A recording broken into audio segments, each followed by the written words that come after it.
low. Okay, right to work. This is what I have for you today. It's a very quick, low impact, full body mat Pilates class.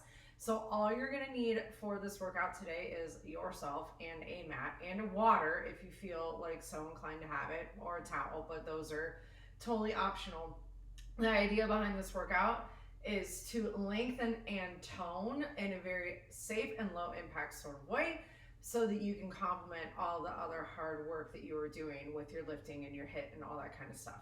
So, as always, be sure that you can hear me even if you can't see me, so that you can listen to the variations and stuff that I gave you while we're going through everything together. Take the variations that work the best for your body.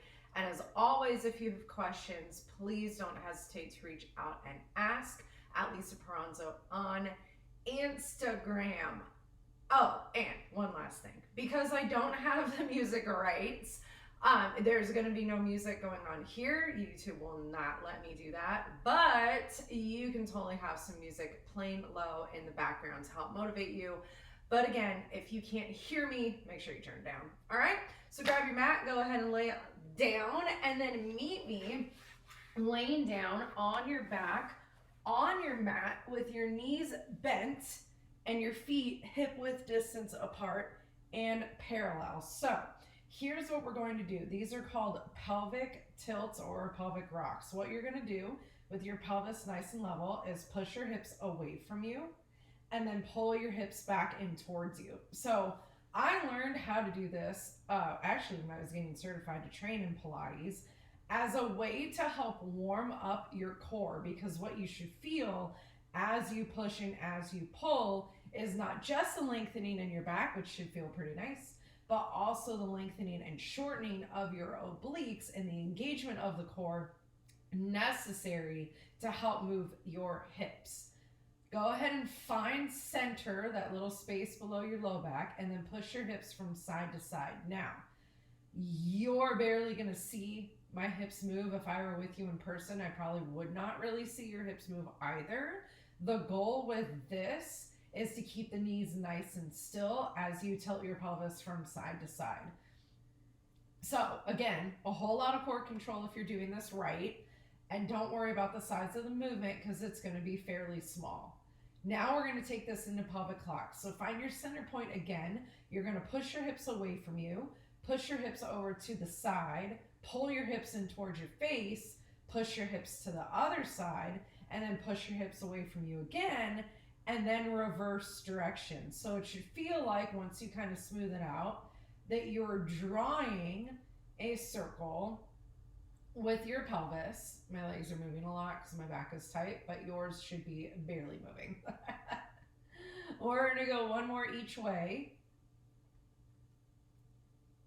Let your breath help you with this. At the end of this next one, go ahead and rock out. Find that little space below your low back. That's your neutral. Draw your hands behind your ears. Anchor your shoulders down. Lift your chest up. Find your crunch.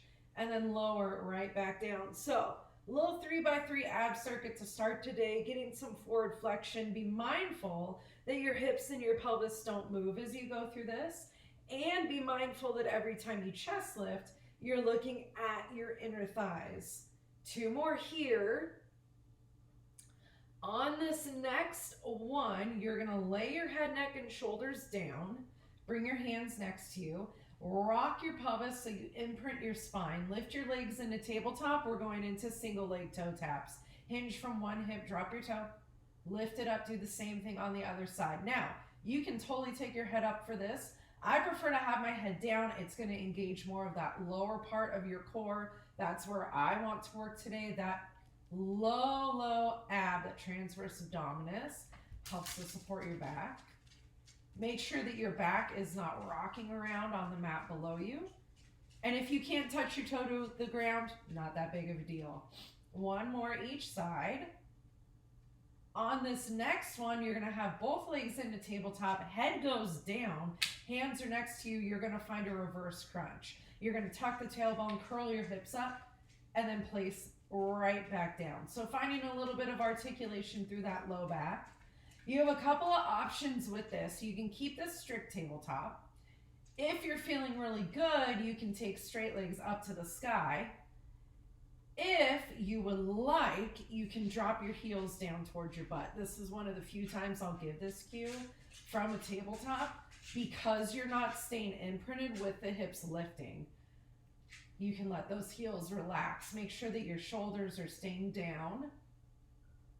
On this next one, go ahead and plant those feet down. Hands come back behind your ears. We're going back to the top with that crunch. So first set, you figure out kind of where your body is in space, how you're moving today. The second set is for you to make adjustments as needed. And the last set is to perfect whatever it is that you are doing. So please do not feel like you are locked into anything. Make changes, make adjustments. I expect it. We have 3 more here. And 2, exhale as you lift. Lay your head, neck, and shoulders down. Legs into tabletop, that spine imprints. Go back into the toe tap. Now, if you want to lift your head up with this, go for it. Or you can keep the head down. If it's very easy for you to tap the toe down and you want it harder, flex the foot, tap the heel down, and then come up. I just learned it with pointed toes, so that's like my go-to. Exhale on the drop today. It's going to make your ribs close, help to deepen that imprint. Oh, look, I have an assistant. Hello. Lift your legs into tabletop and find your reverse crunch. I'm glad you could at least see me on the first set because now you can't. Hi, buddy. The big one is Sully. The small one is Daisy. He is an emotional support animal. So whenever he feels like I'm stressed, which is always in a place to work out, right? He has to come and support me. Except for when the little one runs in and starts trouble. There we go. 2 more. Last one. Plant those feet down. Back to the top. Last set. Go into those crunches. Oh, it's a workout and a show. No, not you, her. Daisy gets very, very jealous if Sully gets any kind of attention. She does not like it. Find a bigger exhale as you're lifting. Make sure your belly button is drawing in. Lay your head, neck, and shoulders down. Imprint that spine, legs into tabletop. Last set on those toe taps. Oh, you were in the way. Head up or down. Again, totally up to you. As long as the back is staying imprinted, you're perfectly good to go with however you want to do your chest. Again, I like my head down. It's going to work more of that low ab. That's where I feel like I need more support and strengthening. You do you. If your head is up, you're working more of that upper ab, that rectus abdominis. Legs into tabletop, find that reverse crunch. Just like that. Last set. Go figure. So fast. Make sure your shoulders stay anchored. I find with this one, a lot of the time, our shoulders like to lift to help support our hips lifting. Not a thing. 2 more. 1 more. Nice work. Bend your knees, plant your feet flat onto the ground below you. We're going to roll through a bridge. You're going to tuck your pelvis, roll those hips up 1 vertebra at a time, and then go ahead and tuck and roll all the way back down. Now, this is one of the biggest variations in Pilates. If you cannot articulate your spine like this, I want you to move through a flat back where your butt draws straight down and then straight back up. And you're like, well, I don't know what that means. Why wouldn't I be able to articulate? Most of the time you've had an injury to your spine and your doctor will tell you that any kind of articulating or rolling motion through your spine is not a good idea. Listen to what your doctor says. Please, God, they know. This is a nice ab opener after that whole core section. It's also going to help to open up through your hips. You're getting those benefits regardless of whether or not you're articulating. Hi, buddy. Hi. 1 more. Aye, these 2. Alrighty, go ahead and tuck and roll all the way down. Lord, stretch those legs out nice and long on the mat below you. We're going to go into a roll up. Stretch your arms up to the sky, anchor your shoulders. I have to find my positioning. Take a big inhale. And as you exhale, ignore the Corbies, tuck your chin and roll all the way up. Coming forward towards your toes, keeping your shoulders down. Keep that seat grip today as you scoop and roll all the way. They're so distracting down. So again, this is another rolling motion through the spine, right? So if that roll doesn't work, you're gonna sit up, you're gonna hinge halfway back, and then stretch back forward. Be mindful with this one. Maybe you like slept funny, keep going, and your back feels weird. You can sit up and go back halfway because your core strength is built on the descent of the motion, so the way back. So the slower you can go back, the better it's going to be for you. One more, all the way down, Lord, and all the way up. Now we're gonna go into spine stretch forward. Separate your feet out a little wider than hip width distance. Sit up nice and tall. Move your butt cheeks out of the way if you need to. Find a soft flex through your ankles. Arms stretch out in front of you. Anchor your shoulders. And with a double exhale, pulse forward. And then sit up tall. Now, this is a variation on spine stretch forward to help lengthen out the back of the legs.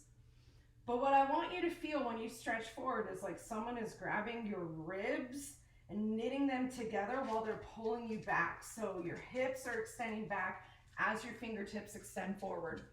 If you get nowhere near your toes, it's totally fine. Not a big deal. One more. Sit up nice and tall. Bend your knees. Plant your heels onto the mat below you as wide as you want. You can go as wide as shoulder width distance. Bend your elbows, draw your hands in towards your chest. Sit up even taller, hinge back, and then find a twist from side to side. A little gentle Russian twist variation for you today. So you see Russian twists probably all the time. A lot of the times people have a big old heavy weight and their feet are lifted. That's not wrong. It's just a different variation. What I want you to focus on today is the rotation of your thoracic spine, which is right around your rib cage, that mid back. So here's how you do this. It should be a lot of oblique when you twist on that side, but your knees and your feet should be still regardless of what you're doing. So if you feel like they're sliding, they're gonna like slide front to back, sit up taller. Now, if you can maintain that stability, go back further and challenge yourself a little bit more. Very nice, couple more here. All right, go ahead and find center. Go ahead and sit all the way up. Go ahead and meet me laying down on your left side. You can prop your head up however you would like. I like to put my head into my hands. You can also take your head down onto your bicep. Bring your feet in front of the mat a little bit. You're gonna make sure you're neutral in your spine so there's a connection between your bottom rib and hip on the mat with your side body slightly lifted. Find your top leg, lift it in line with the hip, bring it back in line with the hip. You're gonna sweep your leg forward and sweep your leg back. Couple of things with this. The legs are moving, nothing above the legs are moving. Your powerhouse, your torso is nice and still and stable. You can point the toe on the sweep and flex on the return, or just keep the foot soft the whole time. It's up to you.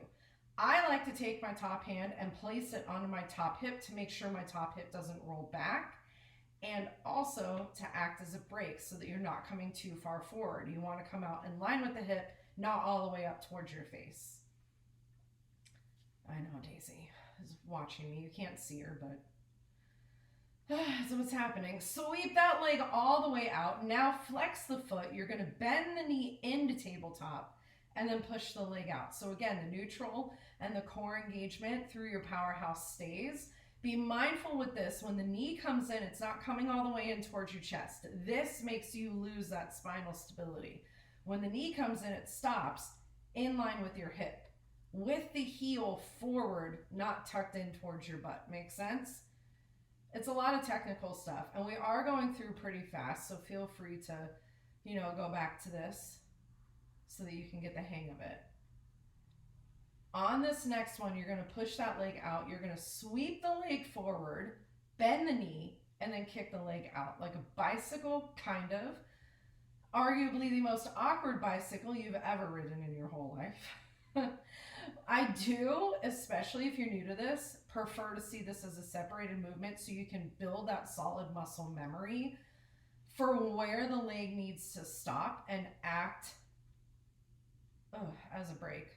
One way always feels better than the other. If you need to find a slight bend through that bottom knee, go for it. On this next one, reverse direction. So bend the knee in, kick the leg forward, sweep the leg around.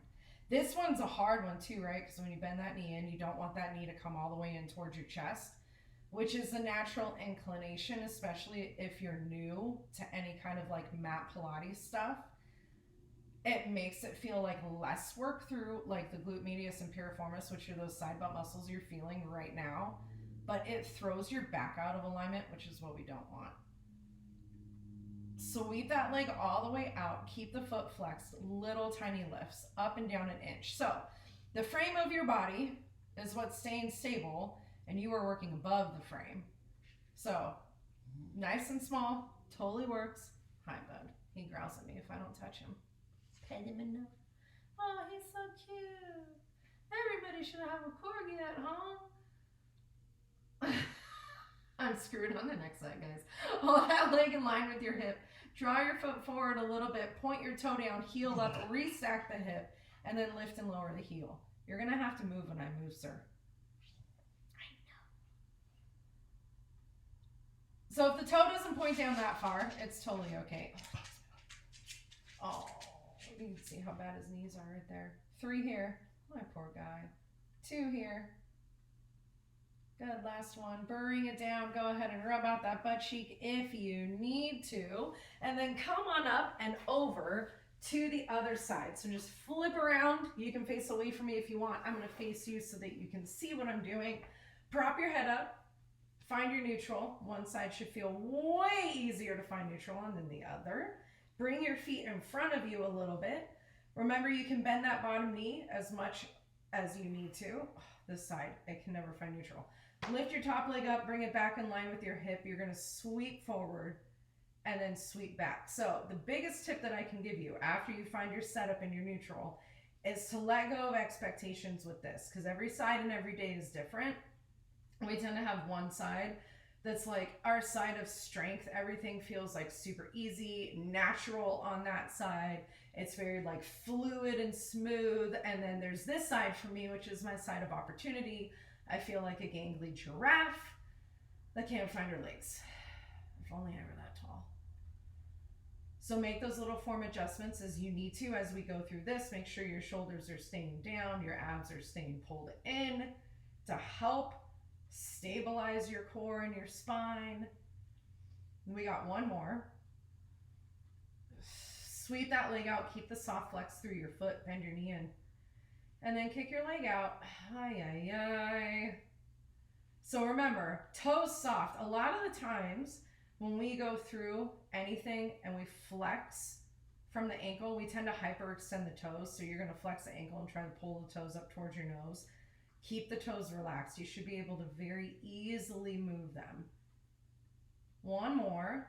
Press out. Now find that bicycle. You're going to bend the knee in, kick the leg forward, sweep the leg around. So the purpose of this side lying series is not just to strengthen up like the glute medius, the piriformis, and the core. It is to help find mobilization of the femur within the hip socket. So it's one of the joints in your body that's a ball to socket joint, the femur ball within the hip socket. Go ahead and reverse on this next one.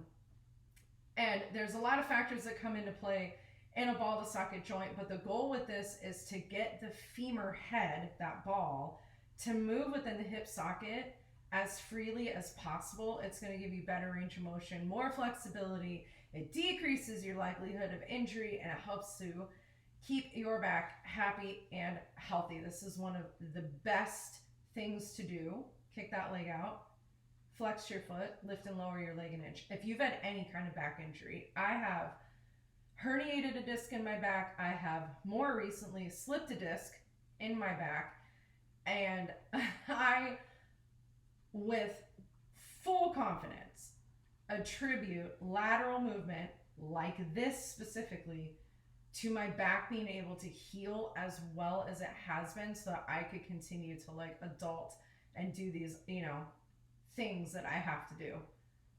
and then get to work out as well. Still, hold that leg in line with your hip, draw your foot forward a little bit, toe down, heel up, the hips stay stacked, lift and lower the heel. Make sure you're still neutral, the hips are still stacked. It doesn't make it easy though. Like that, I'm dying right now. I get like palm sweats. That's so awkward. 2 more. I am so awkward. Last one, draw that leg down. Go ahead and rub out that butt cheek if you need to. Go ahead and meet me now in a tabletop position. So flip around, face your mat. Hands and knees are going to go onto the ground below you. Make sure when you set up for this that you're not all the way out here, you're not all the way back in. Right below your shoulders, your thumbs should be in line with your chest. Knees right below the hips. Let's go through a couple of cat-cows. So you're going to look up as the chest drops. As the chest lifts, you're going to look back and in at your inner thighs. This is a very gentle way to get some more mobilization through that thoracic spine. The discs in that thoracic spine love to move like this, but I will say, if your back is feeling tight today, especially that low back, feel free when you're in this cat position to shift back and to take those heels and booty closer together. On this next one, go ahead and find neutral. We're going to find an alternating bird dog. Right arm, left leg is going to stretch out long as I hit my couch. We're going to move forward. And then do the same thing on the other side. So the goal when you're in the alternating bird dog is not lifting all crazy high or anything like that. It is truly to find length out of your spine so nothing in your torso changes shape at all as you go through this. Push away from the ground, lift your abs up and in. You should feel so much core. And a lot of the times when we're prone, so when we're facing down, we tend to neglect it. Go ahead and find center. You have 2 options. We're going to end today with some scapula push-ups. If you would like to stay on your knees for this, you are totally more than welcome to. I'm going to show you both variations. Please choose what works the best for you. So arms stay right below your chest. Walk your knees back if you're taking the knee variation and drop your hips a little bit. You can float your toes or not. That's personal preference. Lift your abs up and in. Keep the arms straight as your chest falls and lifts. Abs are lifting you up and in. The shoulders are protracting and retracting, so they're moving in and out towards each other to help strengthen up your postural muscles. If you want to do this from your toes, all you do is tuck your toes, lift your knees, take your feet as wide as you want, and it's the exact same thing. Make sure your knees are soft if they're lifted, okay? This is a great variation if you have shoulder injuries instead of doing push-ups. 2 more. Last one, lift up. Go ahead and tuck your toes under, lift your knees up if you're not there already. Walk your hands all the way back to your feet. Tuck and roll all the way up. Take your shoulders up, back, and down 3 times. On the 3rd time, turn your palms open. Good job today. Nice work. If you have any questions, please be sure to reach out and ask. Save this workout, do it over and over and over again. You can never do it too many times. Have a great day.